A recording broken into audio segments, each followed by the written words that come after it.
Hai semua, apa kabar? Jumpa lagi dengan aku di Ichinime. Di video kali ini aku mau lanjutin bahas anime yang berjudul Isekai de Cheat Skill wo Teni Shita Orewa Genjutsu Sekai wo mo Mosou Suru episode 10-13. Anime ini bercerita tentang anak remaja buruk rupa yang selalu dibully oleh orang-orang di sekitarnya. Dia tiba-tiba mendapat warisan dan pergi ke isekai. Sepulang dari isekai, dia berubah tampan. Karena ketampanan itu, akhirnya hidupnya berubah. Untuk kalian yang ketinggalan episode sebelumnya, klik aja langsung di kolom deskripsi ya. Jangan lupa untuk like, komen, dan subscribe.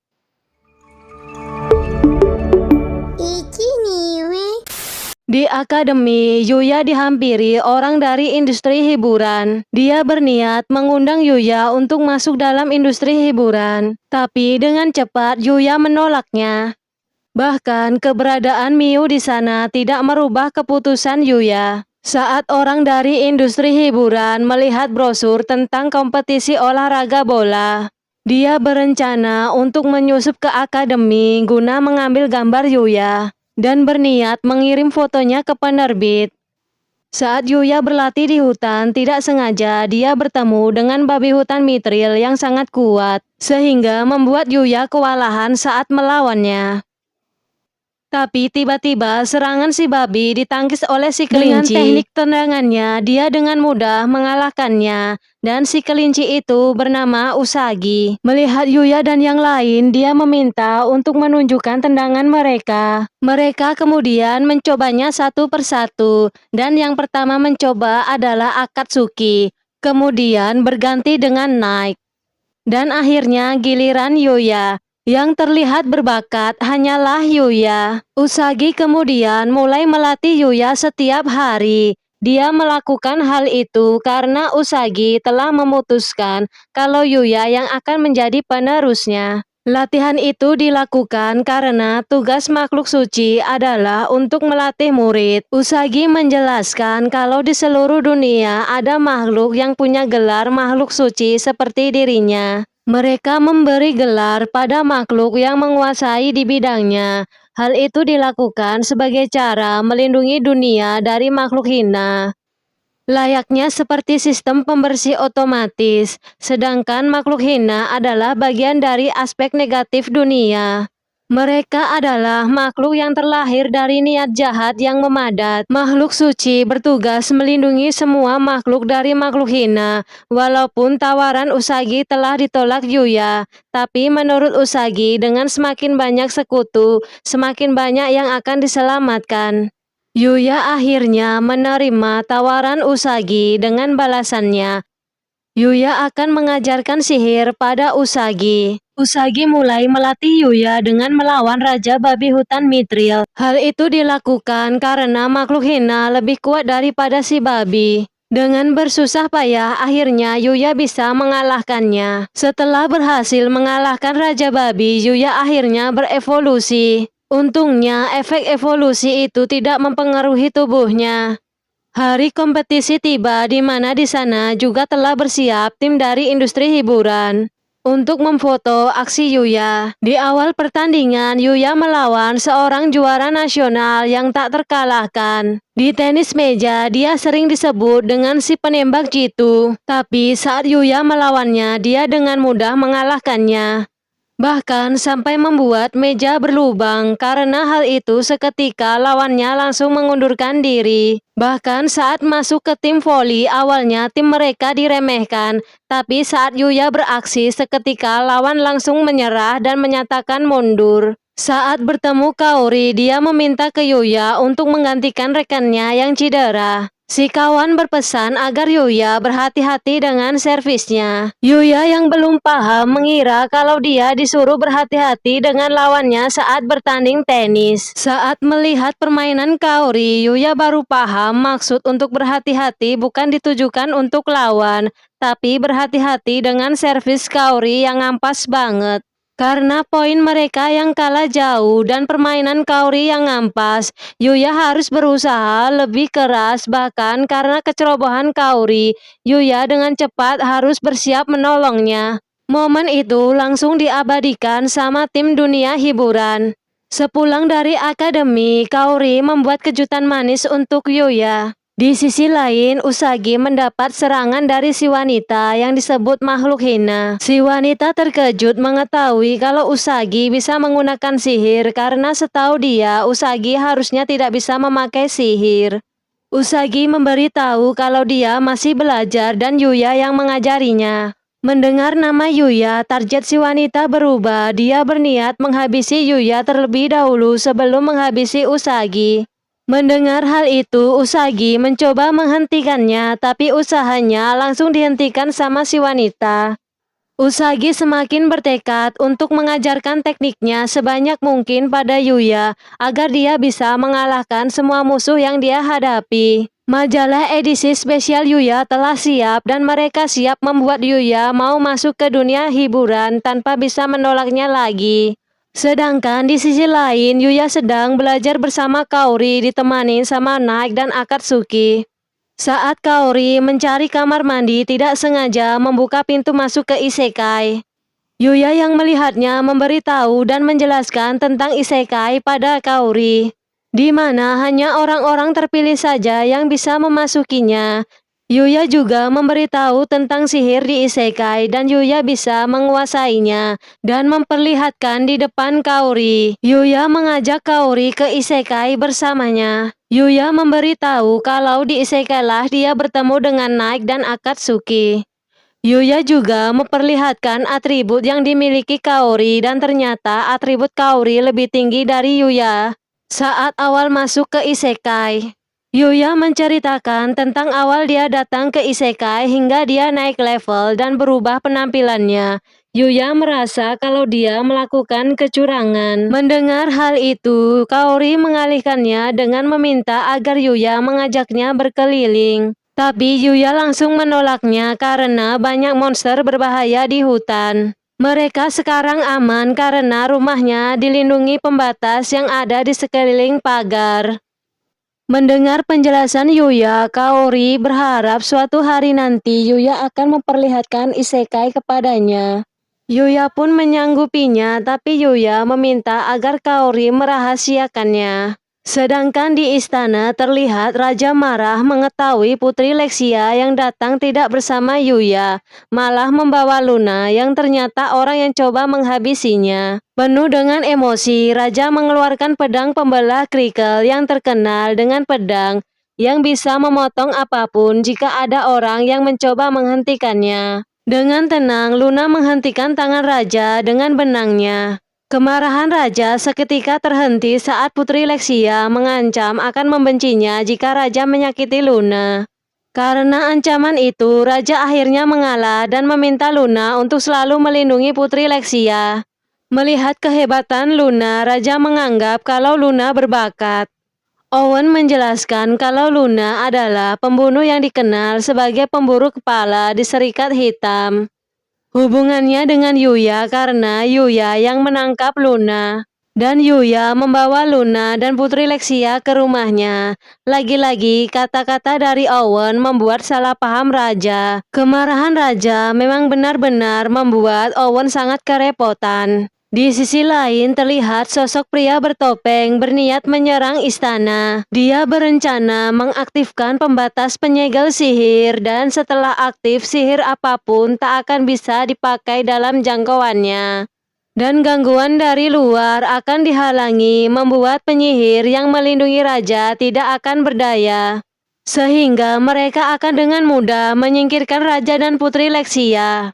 Jika rencananya gagal, dia berniat akan menyalahkan Yuya dengan menuduhnya sebagai pelaku penyerangan Raja dan Putri Lexia. Di sisi lain, karena akademi libur, Yuya memutuskan untuk berkunjung ke istana. Tapi karena Yuya tidak punya mata uang yang dipakai di isekai, dia memutuskan untuk menjual beberapa barang di serikat dagang. Karena barang-barang yang Yuya jual berkualitas tinggi, maka dihargai dengan harga yang tinggi pula. Yuya mendapatkan 100 koin emas yang setara untuk menghidupi satu keluarga dengan 4 atau 5 orang selama 20 tahun tanpa bekerja. Selain itu, Yuya juga mendapat kartu serikat yang bisa dipakai sebagai kartu identitas. Saat di kota Isekai, Yuya melihat bermacam-macam makhluk yang berbeda dengan dunianya. Sampai di istana bersama-sama Owen, dia langsung diantar menemui raja. Melihat kedatangan Yuya, raja langsung terpancing emosi karena mengira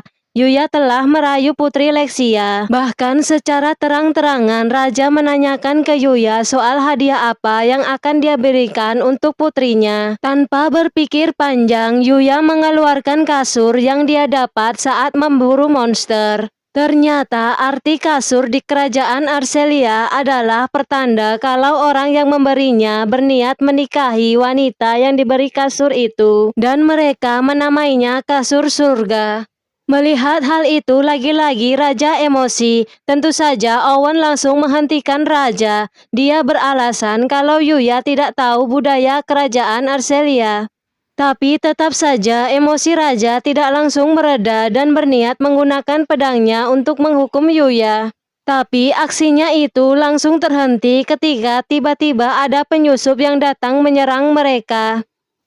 Saat para penyihir raja ingin menyerang penyusup, salah satu sosok misterius mengeluarkan pembatas penyegel sihir yang membuat para penyihir terluka. Tidak tinggal diam, Yuya langsung menghajar pria misterius itu. Saat memeriksa pria misterius itu, Owen menemukan lambang kerajaan di pakaian pria itu, yang membuat raja dan Putri Lexia terkejut.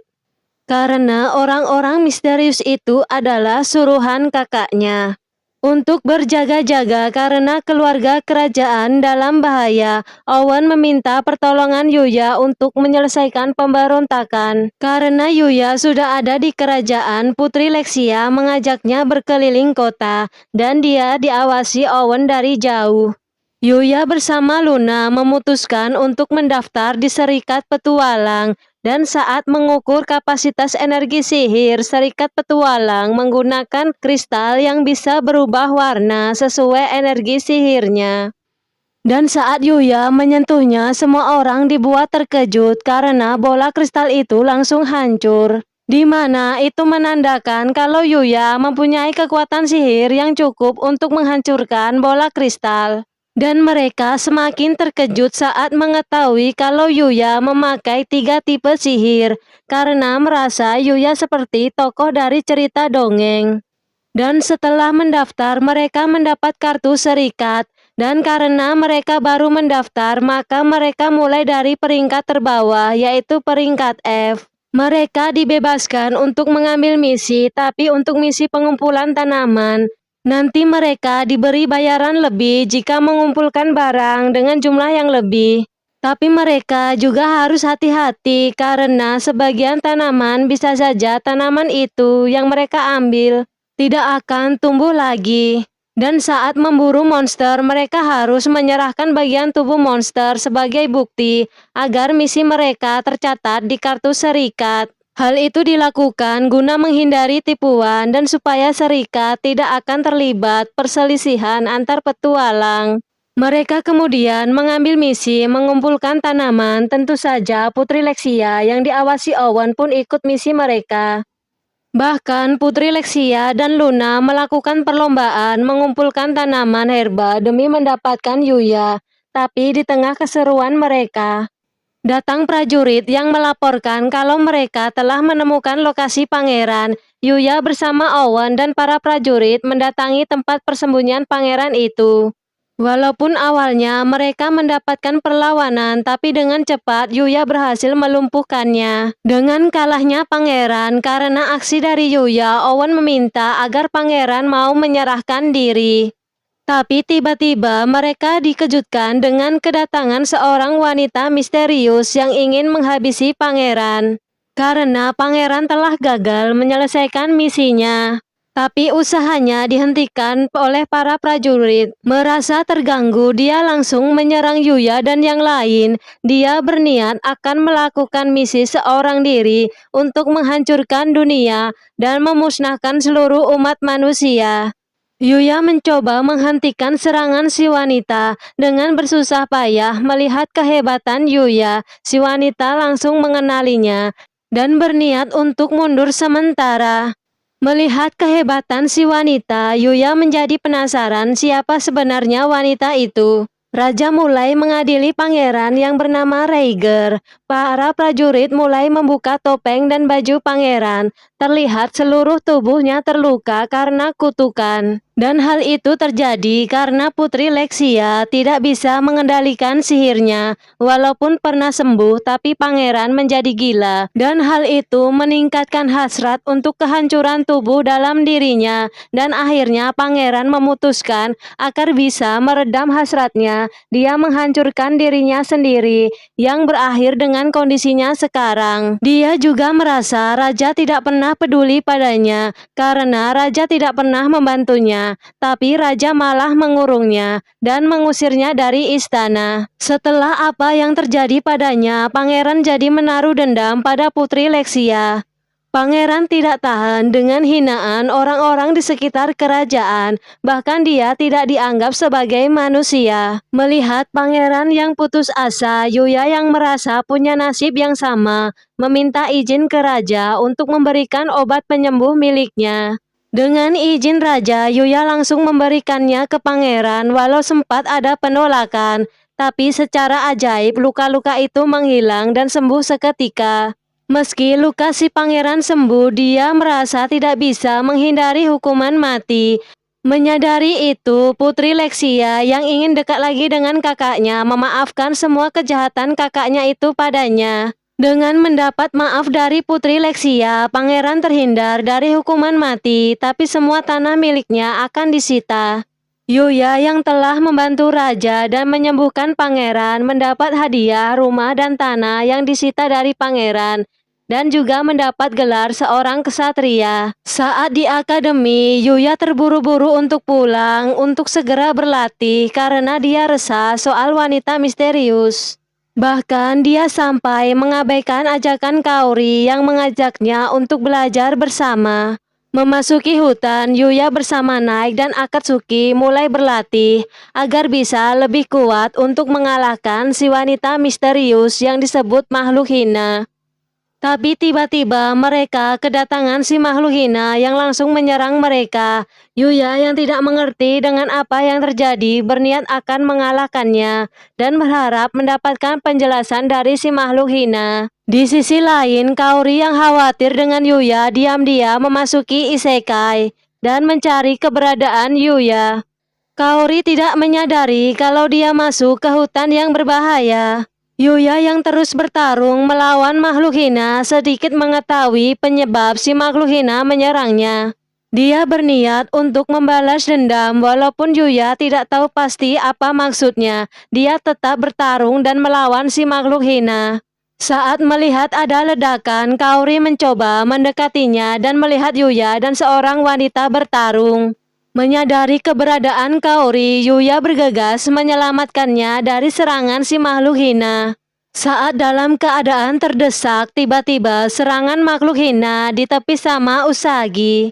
Dia datang terlambat karena tengah menyelidiki sesuatu dan itu tentang masa lalu si makhluk hina, yang ternyata bernama Yuti. Dia adalah murid dari pemanah suci yang telah gugur. Karena hal itulah yang membuat Yuti ingin membalas dendam pada dunia. Karena gurunya selama ini melindungi manusia, tapi dia juga dihianati oleh mereka sampai akhirnya terbunuh. Menurut Usagi, semua itu sudah menjadi akadnya dan buat Yuti yang ingin menghancurkan dunia itu tidak bisa dimaafkan. Yuti yang mewarisi teknik memanah tapi tidak mewarisi gelar makhluk suci tidak peduli dengan akad apapun dan terus menyerang Usagi dan Yuya. Mereka bertarung habis-habisan untuk mengalahkan serangan dari Yuti. Yuya juga menggunakan teknik tendangan yang diajari Usagi untuk melawan Yuti. Dengan bantuan serangan kejutan yang dilakukan Naik, mereka pun berhasil membuat Yuti terluka. Yuti yang masih memiliki dendam yang membara telah bertekad akan menghancurkan segalanya. Karena tekadnya itu dia mendapatkan kekuatan makhluk hina dan menjadi dewa makhluk hina. Dengan kekuatannya itu, dia bisa menyamai dengan kekuatan Usagi yang termasuk makhluk suci. Kan Yuti berhasil melukai Usagi. Saat keadaan terdesak, Akatsuki pun muncul dengan kekuatannya. Dia bisa menghilangkan kekuatan dewa makhluk hina di tubuh Yuti, yang membuat Yuti seketika pingsan. Ternyata Akatsuki adalah salah satu makhluk yang mempunyai kekuatan khusus untuk melawan makhluk hina. Setelah Yuti kehilangan kekuatannya, Usagi menyerahkan Yuti pada Yuya. Yuti yang tersadar akhirnya menyadari tentang cinta tanpa ada alasan berkat Yuya. Kaori yang ingin menyapa Yuya tidak menyadari kalau di belakangnya ada seekor monster, dan Yuya yang melihatnya dengan cepat memusnahkan monster itu di hadapan Kaori, yang membuat Kaori seketika terkejut. Masih dalam keterkejutannya, Yuya menjelaskan kalau semua yang Kaori lihat adalah bagian lain dari kehidupannya saat ini, karena dia dengan mudah membunuh monster untuk naik level. Tapi menurut Kaori, Yuya tidak pernah berubah, masih sama seperti pertama kali mereka bertemu. Di akhir cerita, Putri Lexia dan Luna bertemu dengan Kaori. Yuya memulai hubungan baik dengan kedua saudaranya. Bahkan Yuti yang kehilangan kekuatannya menjadi murid baru di Akademi Ose, yang membuat semua orang terpana ketika melihat kecantikannya. Kehidupan sekolah Yuya di Akademi Ose dikelilingi teman-teman yang baik dan peduli padanya. Dan film pun selesai. Sampai jumpa di video berikutnya.